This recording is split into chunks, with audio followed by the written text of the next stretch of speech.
સૌ વાલા મિત્રોને મારા જય સિયારામ. હું દુષ્યંત પાઠક શ્રી હનુમાનજી દાદાની અસીમ કૃપાથી એક નવા વિડીયો સાથે આપની સેવામાં ઉપલબ્ધ છું. તો વાલા મિત્રો, આજનો ઉપાય આ વિષયની અંદર તારીખ છે 13મી જૂન 2026 ને વાર છે શનિવાર. વાલા મિત્રો, જો પંચાંગની વાત કરું તો અધિક જ્યેષ્ઠ મહિનો ચાલી રહ્યો છે, કૃષ્ણ પક્ષ, અને કૃતિકા નક્ષત્ર સુકર્મા યોગ, મેષ રાશિનો ચંદ્ર, ત્યાર પછી વૃષભ રાશિનો ચંદ્ર થશે અને વૃષભ રાશિનો સૂર્ય. અશુભ સમયની જો વાત કરું તો રાહુકાળ સવારે 9:04 થી 10:46 સુધી છે, અને ત્યાર પછી યમઘંટ બપોરે 2:08 થી 3:50 સુધી છે. આ બંને સમય અશુભ સમય કહેવાય. અશુભ સમયની અંદર કોઈ પણ પ્રકારનું શુભ કાર્ય, શુભ યાત્રા ન થાય. શુભ કાર્ય અને શુભ યાત્રા શરૂ કરવા માટે કોઈ સારું ચોઘડિયું, સારું મુહૂર્ત તમારે લેવું જોઈએ, જેમાં ઉત્તમ અભિજીત મુહૂર્તનો જે સમય છે તે બપોરે 12 વાગ્યાથી 12:54 સુધી છે. આ સમયની અંદર તમે કોઈ પણ પ્રકારનું શુભ કાર્ય અને શુભ યાત્રાની શરૂઆત કરી શકો. વાત કરીશું હવે આજના ઉપાયની. તો આજના ઉપાયની અંદર વહેલી સવારે સ્નાન કરવા બેસો ત્યારે નવાના પાણીની અંદર 5 ચમચી જેટલું ગુલાબજળ પધરાવવાનું છે. પાણીમાં તે ગુલાબજળને મિક્સ કરવાનું છે, અને ત્યાર પછી તે જ પાણીથી તમારે નાહવાનું છે. ચોખ્ખું પાણી ઉમેરી શકાય, સાબુ શેમ્પૂનો ઉપયોગ પણ કરી શકાય. સ્નાન થઈ જાય ત્યાર પછી તમે વસ્ત્રો ધારણ કરી લો, કપડાં પહેરી લો. ત્યાર પછી તમારે ડાબા અને જમણા પગના અંગૂઠાની નીચે સરસિયાના તેલના તિલક કરવાના છે. અને જો બેન હોય, સ્ત્રી હોય, અને આ વિડીયો જોઈને મારા વિડીયોને ફોલો કરતી હોય તો પગના અંગૂઠાની નીચે સરસિયાના તેલના તિલક ન કરે અને આંખની અંદર જો અંજન આજી લે તો પણ ઉત્તમ પરિણામ પ્રાપ્ત થશે. હે ને? તમે મેષ કહો છો ને, મેષ આંખમાં જો સ્ત્રી જાત હોય, બેન હોય, કોઈ સ્ત્રી હોય તો એ કરી શકે. અને એવું ન કરવું હોય ને તમે સરસિયાના તેલના તિલક ડાબા જમણા પગના અંગૂઠાની નીચે કરશો તો પણ ચાલશે. ત્યાર પછી સીધું સંધ્યાકાળે પશ્ચિમ દિશા તરફનું મુખ રાખવાનું. શ્રી હનુમાનજી દાદાને એક કાગભૂષણની રામાયણજીનો પાઠ, એક હનુમાન ચાલીસાનો પાઠ, અને સમયની સરસ અનુકૂળતા હોય તો તમારે સુંદરકાંડનો પાઠ પણ દાદાને અર્પણ કરવો જોઈએ. રાત્રે સૂતા પહેલાં પોતાની જ પથારીમાં બેસવાનું, પલાઠી વાળવાની, ઓમ કૃષ્ણાય વાસુદેવાય હરે પરમાત્મને પણ ક્લેશ નાશાય ગોવિંદાયનો મહામંત્ર યથાશક્તિ જપવાનું.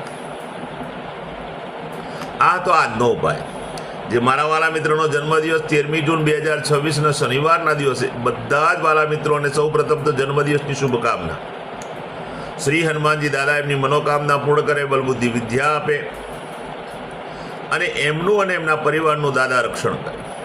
ઉપાયના ભાગરૂપે મેં કહ્યું તે પ્રમાણે સ્નાન કરવાનું છે, અને મેં કહ્યું તે પ્રમાણે ડાબા જમણા પગના અંગૂઠાની નીચે સરસિયાના તેલના તિલક કરવાના છે. ત્યાર પછી કોઈ પણ હનુમાનજી દાદાના મંદિરે જવાનું છે.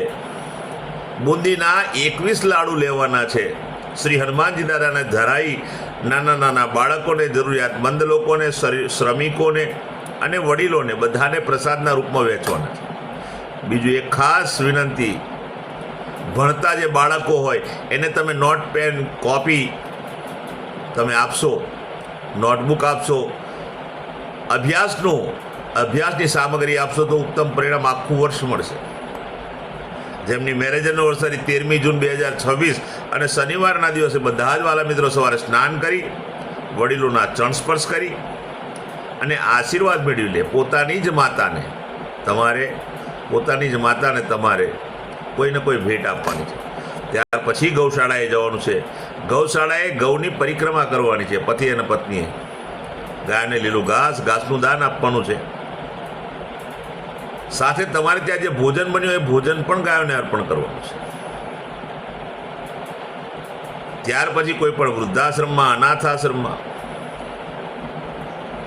વિધવા આશ્રમમાં જરૂરિયાતમંદ લોકોને, શ્રમિકોને અથવા બ્રાહ્મણોને ચોખાનું દાન કરવાનું છે, તેલનું દાન કરવાનું છે, પછી ઘઉંનું દાન કરવાનું છે, ગોળનું દાન કરવાનું છે, શાકભાજીનું દાન કરવાનું છે. બસ આટલું કરી લો, આખું વર્ષ પતિ અને પત્નીનું બહુ ઉત્તમ રીતે પસાર થશે.